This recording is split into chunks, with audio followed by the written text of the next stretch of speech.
একেবারে ইউনিক ডিজাইনের হাতা সেলাই শিখুন, ইউটিউবে বা ফেসবুকে আগে কখনো দেখেননি। এই হাতা সেলাই করার জন্য সাধারণ 3/4 হাতা থেকে 1 ইঞ্চি লম্বা করে হাতাটা কাটিং করে নিতে হবে।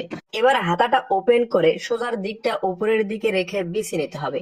এরপর 2.5 ইঞ্চি 4 কোনা একটি কাপড় নিতে হবে। কাপড়টা প্রথমে কোনাকুনিতে এইভাবে ভাঁজ দিয়ে ত্রিভুজ ডিজাইন তৈরি করে নিতে হবে। হাতার মুহুরিতে এইভাবে কাঁচা অংশটা বসিয়ে নিতে হবে এবং একটার পর একটা ত্রিভুজগুলো বসিয়ে নিতে হবে। এই ত্রিভুজগুলো বসানোর সময় খেয়াল রাখতে হবে যেন প্রত্যেকটা ত্রিভুজের কোনা এক সমান বের হয়। এরপর 2 ইঞ্চি 4 কোনা আরেকটি কালার কাপড় নিতে হবে।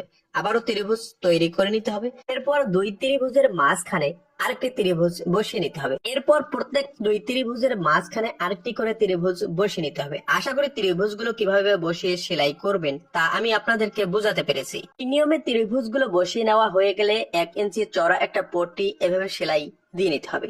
এই নিয়মে কাঁচা অংশটা ঢেকে নেওয়ার পর পট্টিটা ভিতরের দিকে গুজিয়ে দিতে হবে এবং পট্টির লবে লবে খোলা সাইডটা সেলাই দিয়ে আটকে নিতে হবে।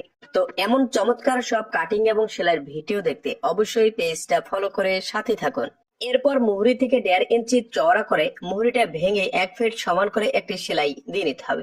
এরপর 1/2 ইঞ্চি পর পর 3টা প্রিন্টেক করে নিতে হবে। প্রিন্টেক গুলো সেলাই করার সময় শুরু থেকে শেষ পর্যন্ত যেন সেলাইগুলো এক সমান হয় তা খেয়াল রাখতে হবে। এই নিয়মে সুন্দর করে মুহুরের ডিজাইনটি সেলাই করে নেওয়ার পর মুহুরের মাপ অনুযায়ী সেলাই দিয়ে নিতে হবে। তো ভিডিওটি ভালো লাগলে অবশ্যই শেয়ার করুন। ধন্যবাদ।